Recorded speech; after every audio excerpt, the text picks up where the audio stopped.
Rasulullah sallallahu alaihi wasallam bersabda, khairukum man ta'allamal Qur'an wa 'allamah. Rawahul Bukhari wa Muslim. Sabda beliau, sebaik-baik kalian adalah orang yang belajar Al-Qur'an dan mengajarkan.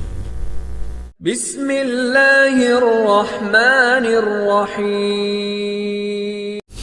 Kita akan membahas satu persatu mengenai surah-surah yang ada di dalam Al-Quran, mulai dari surat Al-Fatihah sampai surat An-Nas,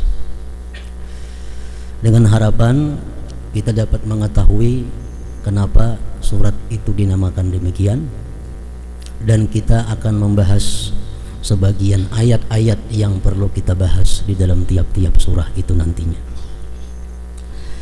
Para muhibbin rahimakumullah, Rasulullah sallallahu alaihi wasallam bersabda, khairukum man ta'allamal Qur'an wa 'allamah.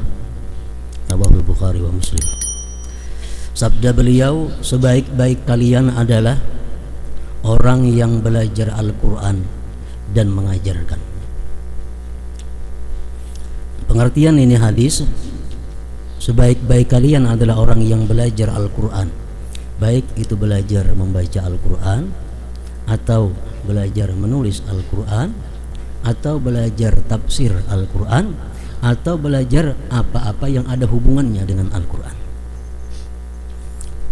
Nah, nantinya kita insya Allah akan membicarakan tiap-tiap surah yang ada dalam Al-Qur'an yang jumlahnya 114 kalau ada khilaf. Nah, mudah-mudahan kita termasuk dalam golongan yang tersebut dalam hadis Rasulullah tersebut, khairukum man ta'allamal Qur'an wa 'allamah. Kemudian Rasulullah sallallahu alaihi wasallam bersabda lagi, man ahabba ay yuhibbahullah wa rasuluh falyanzur fa in kana yuhibbul Qur'an fa huwa yuhibbullah wa rasuluh. Barang siapa yang ingin bahwa dicintai oleh Allah dan Rasulnya, maka hendaklah dia menengok kepada dirinya, apakah dia cinta kepada Al-Quran. Bila mana dia cinta kepada Al-Quran, berarti dia adalah cinta dan dicintai oleh Allah subhanahu wa ta'ala dan Rasulnya.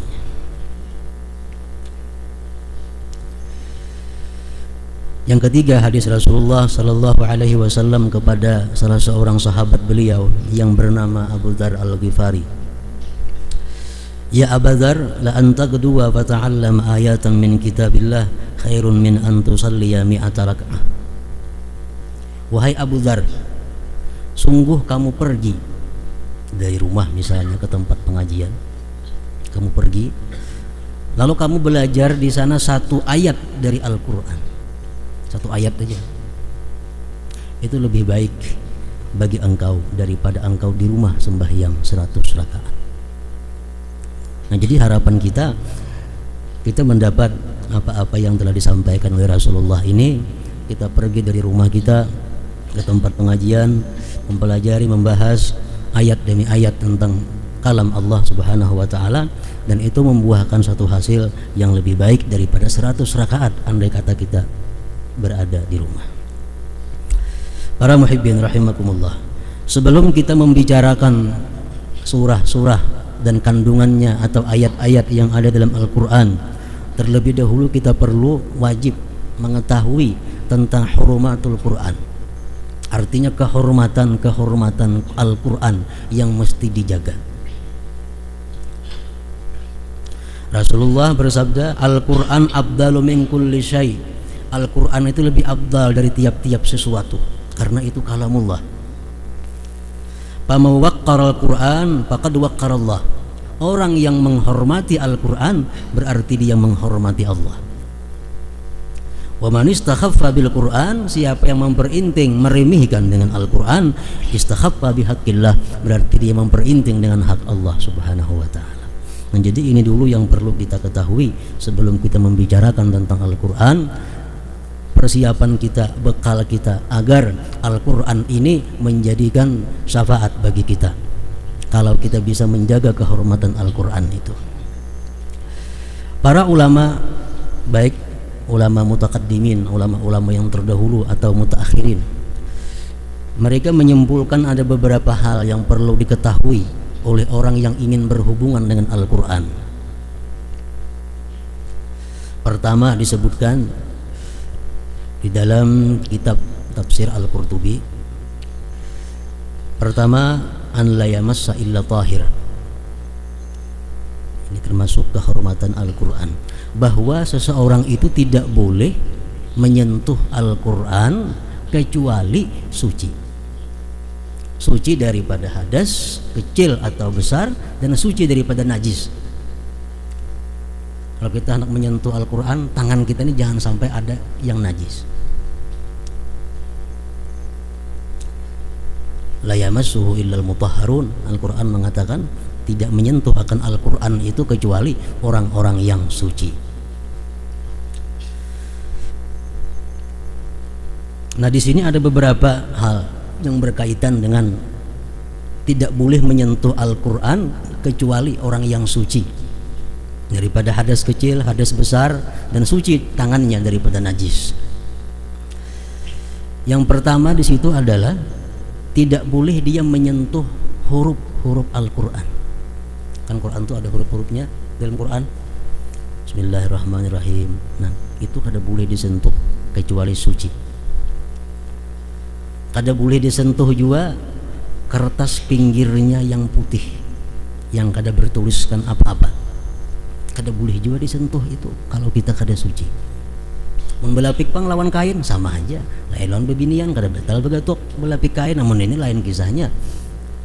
Kada boleh misal belapik menjawab Quran kada mau, tetap kada boleh. Dan kada boleh juga kalau kita kada suci menyentuh kulit Al-Quran, lapiknya. Dan kada boleh juga kita kalau kada suci menyentuh kotak atau peti atau lemari khusus Al-Quran yang di dalamnya ada Al-Quran. Kada boleh juga kita menyentuh kecuali suci. Di masjid ada lemari khusus Quran, kenal lemarinya, Qurannya sebijiannya ada. Nah, kada boleh kita menyentuh lemari itu kalau kada berwudu.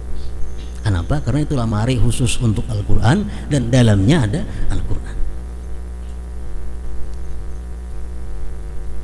Tidak boleh menyentuh akan dia kecuali orang yang suci.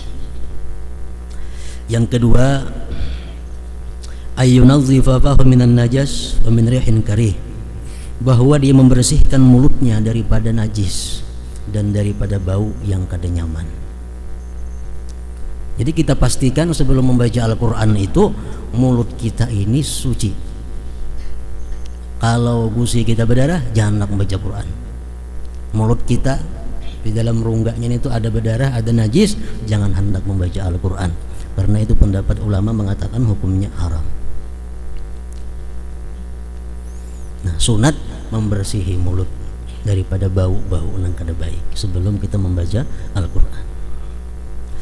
Seorang imam berkata, Yazid bin Abil Malik, inna afwahakum tariqun min turuqil Quran fatahhiruha wa nazzifuha mastata'tum. Mulut kamu itu adalah satu jalan daripada jalan-jalannya Al-Quran, maka bersihkanlah dia daripada kotoran-kotoran dan bau-bau yang kada nyaman. Mastata'tum, sekuasa kamu, sekemampuan kamu.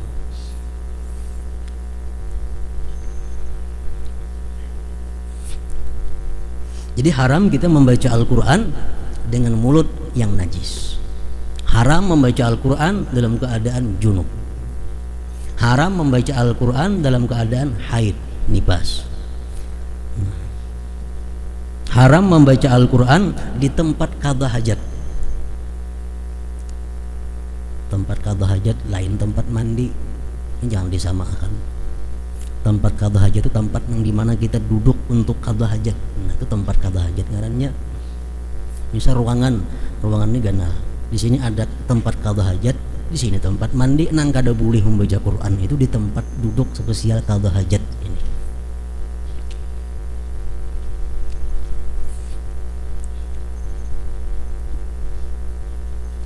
Dan ada lagi pendapat sebagian ulama yang mengatakan bahwa haram pula kita membaca Al-Quran sewaktu kita parahatannya buang angin. Bahkan tut Terus membaca Quran kada baampih. Nah, itu ada sebagian ulama yang mengatakan haram, ada sebagian yang mengatakan makruh. Nah, ini termasuk adalah hurumatil Quran, kehormatan Al-Quran. Yang ketiga, ayyastawiya qa'idan wa la yakuna muttaqi'a, bahwa membaca Al-Quran itu mestinya dia duduk yang tegak, jangan duduk bersandar. Itu termasuk abdalnya. Kalau kita bersandar membaca Quran makruh kada, apalagi haram kada juga. Cuma abdalnya kita membaca Al-Quran itu duduk yang tegak. Yang keempat, yang ketiga tadi ayyastawi ya qa'idan wa la yakuna muttaqi'a, dan yang keempat ayyalbasa siyaba nadhifin wa tajammulin li'annahu munajin rabbah, bahwa dia memakai pakaian yang bersih, pakaian yang elok, karena dia sedang munajat kepada Tuhannya. Jadi artinya kita membaca Al-Quran itu dalam keadaan berpakaian. Satu, pakaian kita menutup aurat, walaupun di tempat saurangan, walaupun di tempat sunyi, walaupun di dalam kamar kita membaca Quran, tetap kita menutup aurat. Ini perhatian khususnya kepada ibu-ibu.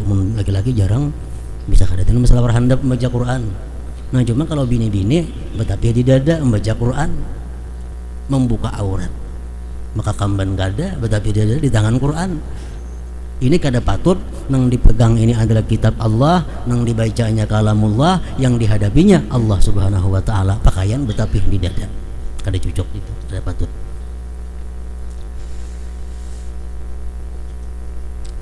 Wa tajammulin, dan pakaian yang indah. Li'annahu munajin rabbah, karena dia munajat kepada Tuhannya, karena dia sedang berdialog dengan Tuhannya. Mesti pakaian yang indah, jangan pakaian yang tahilambuan, pakaian yang kumal. Nah, jadi ada mesti kita sediakan pakaian yang khusus, yang bersih, yang indah, yang suci untuk membaca Al-Quran ini. Yang keempat, yang kelima, ayyastaqbilal qiblah, bahwa dia menghadap kiblat.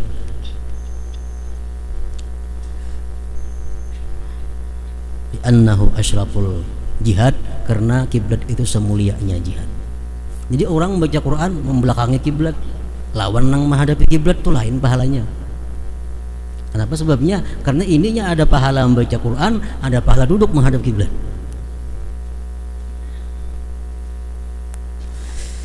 Yang keenam, ayyumsika anil qiraah idza tasaba li annahu minasyaitan, bahwa dia berhenti membaca Quran parahatan menguap, karena menguap itu adalah daripada syaitan.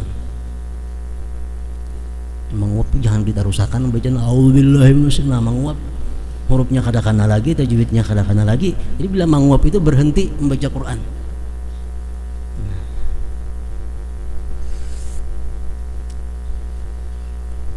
Yang ketujuh, ayyasta'idza billahi minasyaitan inda ibtidaihi, bahwa dia mengucap auzubillah ketika memulainya.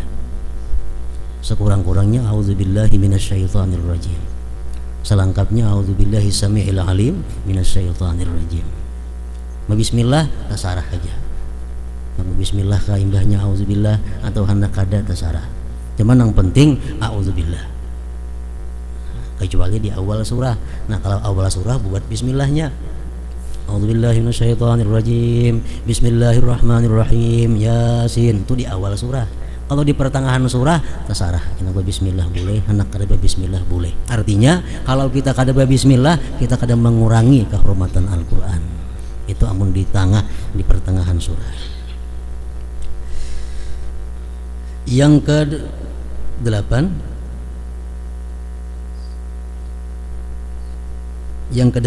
Allah yaqta'al qira'ata sa'atan limukalamatil adamiyyin,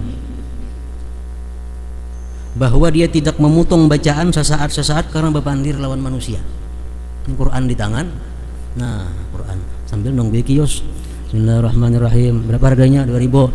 Ya karena berdua ini karena paget menyambaca Quran itu kada boleh. Tunggal.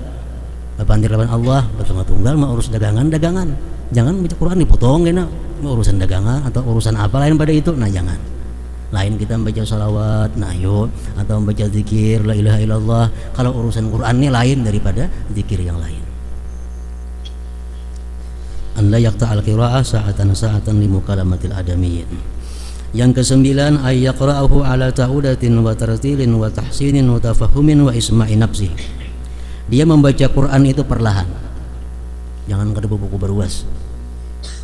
Nilainya kada ada buku berwas itu.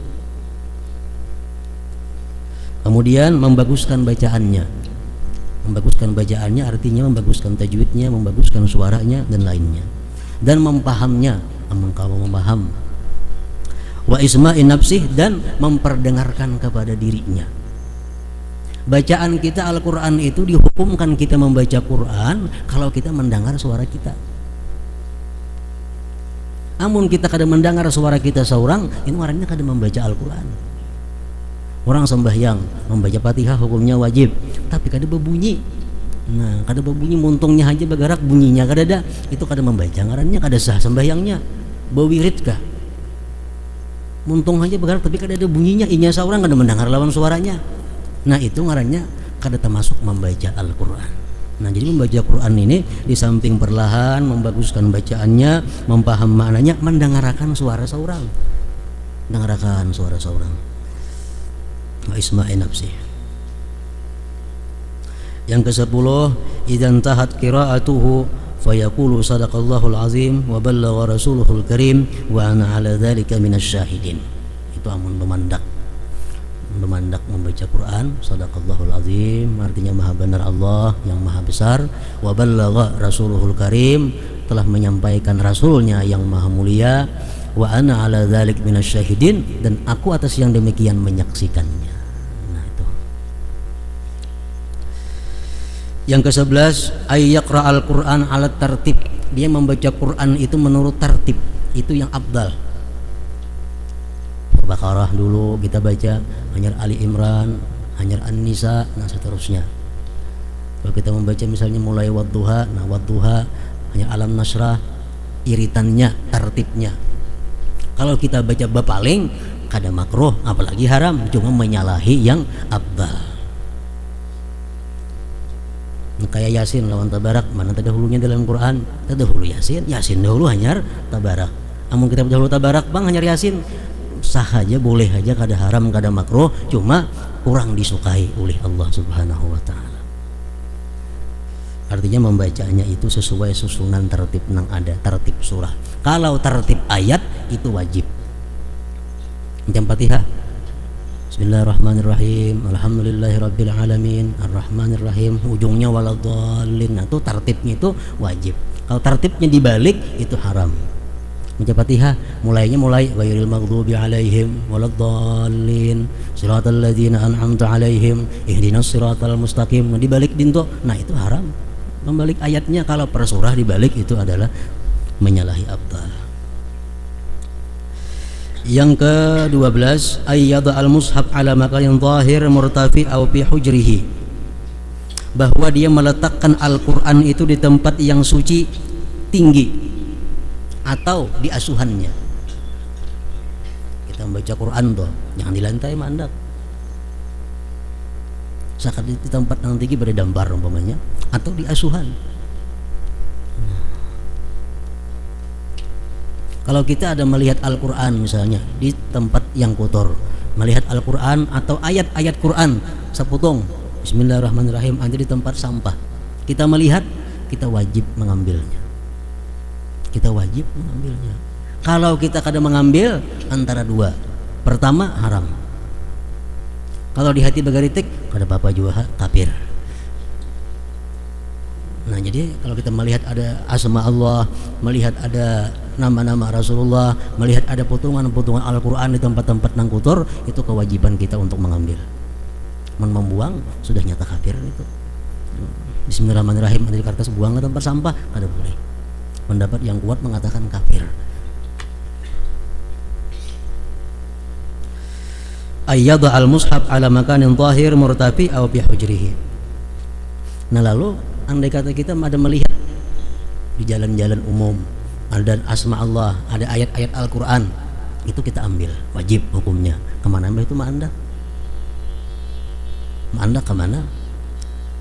Nah, maandaknya ke tempat nang aman daripada kotoran, aman daripada nang merigatinya. Kalau kada bisa macam itu, ambil titisan seluput. Nah, ambil korek api dibakar. Boleh kata dibakar, dipatak, cuma di tempat suci nang jauh daripada terinjak-injak manusia.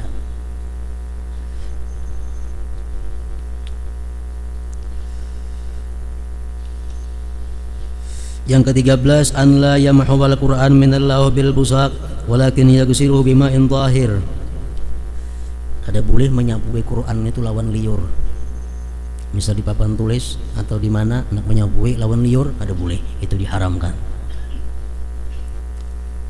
Kalau hendak menyapui juga, sapuilah dengan air yang suci. Yang ke-14, ayyuhrikahu idza baliyat, bahwa dia membakar itu Al-Qur'an bila mana sudah hancur, ada kau lagi dibaca, atau dia patak fi makanin tahir ba'idin an mamarril aqdam aw yarfanaha, atau dia kubur Al-Qur'an itu di tempat yang suci yang jauh dari terinjak-injak batas. Quran yang sudah karam yang tahun kemudian kada kau dibacai lagi. Nah, diapain itu? Dibakar. Indah membakar patak, tapi di tempat yang jangan terjajak orang. Itu juga halnya kita melihat ada di undangan-undangan, ada bismillahirrahmanirrahim, ada di undangan pengantin membacaan Quran macam-macam, nanti mbah kita dapat undangan itu bakar undangannya. Kalau terjajak karena itu Allah kipas karena dikipasakan, itu kada sesuai dengan kehormatan Al-Quran. Yang ke-15, ayyu'ti 'ainai haqqahuma minan nazar fil mushaf, bahwa dia memberikan dua mata itu akan haknya daripada memandang Quran. Jadi kalau kita membaca Quran itu yang lebih baiknya itu kita memakai Al-Quran untuk menunaikan hak mata. Walaupun kita hafal Yasin, hafal Tabarakmu, tapi kita ada Qurannya lebih baik Quran. Kenapa? Sebabnya pertama mensyukuri nikmat mata. Yang kedua, menebus kesalahan-kesalahan mata, banyak melihat nang haram, nang ada bermanfaat dan lainnya. Dengan adanya kita melihat Quran, terhapus kesalahan itu. Rasulullah SAW bersabda, "Afdalu ibadati ummati qiraatul Quran nazara." Paling afdal ibadah umatku itu adalah membaca Quran, melihati Qurannya. Melihati Qurannya. Yang ke-16, an la yata'awwalal Quran bi ra'yihi wa nafsihi. Jangan hendak menakwil-nakwilkan Quran itu dengan pikirannya dan nafsunya. Memaknai Al-Quran, menafsirkan Al-Quran, jangan hendak lawan pikiran seorang, jangan hendak lawan dorongan nafsu seorang. Kenapa? Karena tafsir Quran itu sudah ada yang menafsirkan oleh Rasulullah dan para sahabat-sahabat, ulama-ulama yang hebat dahulu. Kita kalau ada ilmunya memaham Al-Quran, nah itu adalah ngarannya nafsirakan Quran dengan pikiran seorang. Itu diancam Rasulullah dengan ancaman yang berat. Termasuk di sini dicontohkan di dalam kitab tafsir Al-Qurtubi itu adalah beberapa contoh. Misalnya orang ini ketujuh makan. Ketujuh makan, belum makan tuh ketujuh. Kok ketujuh makan tahu kan Quran ada menyuruh kulu wasrabu, jangan makanlah kamu, minumlah kamu. Nah, ini menafsirkan Quran dengan pikirannya seorang. Gawian yang macam itu dosanya minal kabair, termasuk dosa yang besar. Karena kalau kita memaham Quran itu, memperinting Quran itu walaupun satu huruf daripada Quran kada kawa, apalagi satu ayat. Yang ke-17, an la yusrifa bitaghanni bil Quran, jangan melampau batas melagui Al-Quran. Balagu bagus Al-Quran itu, tapi jangan kaliwat lagu. Sing banyakan alifnya panjang benar, nang panjangnya kaliwat panjang. Nah, jangan sampai itu israf. Yang ke-17, ayyujau bidakhattahu iza katabahu, bahwa dia membaguskan tulisannya kalau menulis Quran. Menulis Quran jangan barang aja. Yang ke-19, alla yaqra'a fil aswaq mawadi'il laghati, bahwa dia tidak membaca Quran di pasar. Pada sesuai tempatnya. Pasar tempatnya syaitan. Kalau cocok Quran di situ, atau di tempat-tempat ribut, tempat-tempat orang-orang bermain dan lain sebagainya. Yang ke-20, ayyabtahahu kullama khatamahu. Ini orang membaca Quran itu bila mana tamat jangan ampih. stop, jangan misal qul a'udzu birabbin nas habis buliki ke surah Fatihah. Nah, hanya istirahat membaca Quran. Itu hadis Rasulullah mengatakan demikian. Kalau kita tamat membaca qul a'udzu birabbin nas habis sadaqallahul azim, jangan. Tarusakan ke Fatihah dahulu, hanya tentang Fatihah hanya sadaqallahul azim. Nah, itu 20 perkara yang menurut sebagian ulama merupakan sebagian daripada kehormatan Al-Qur'an. Jadi Al-Qur'an bisa membawa syafaat, bisa membawa rahmat kepada kita bila mana kita menghormati Al-Qur'an, dan Al-Qur'an bisa mengutuk kita, menyebabkan kita celaka bila mana kita kadang menghormati terhadap Al-Qur'an itu. Nah, jadi mudah-mudahan dengan demikian kita bisa membaca Al-Qur'an sesuai dengan kehormatan dan keagungannya.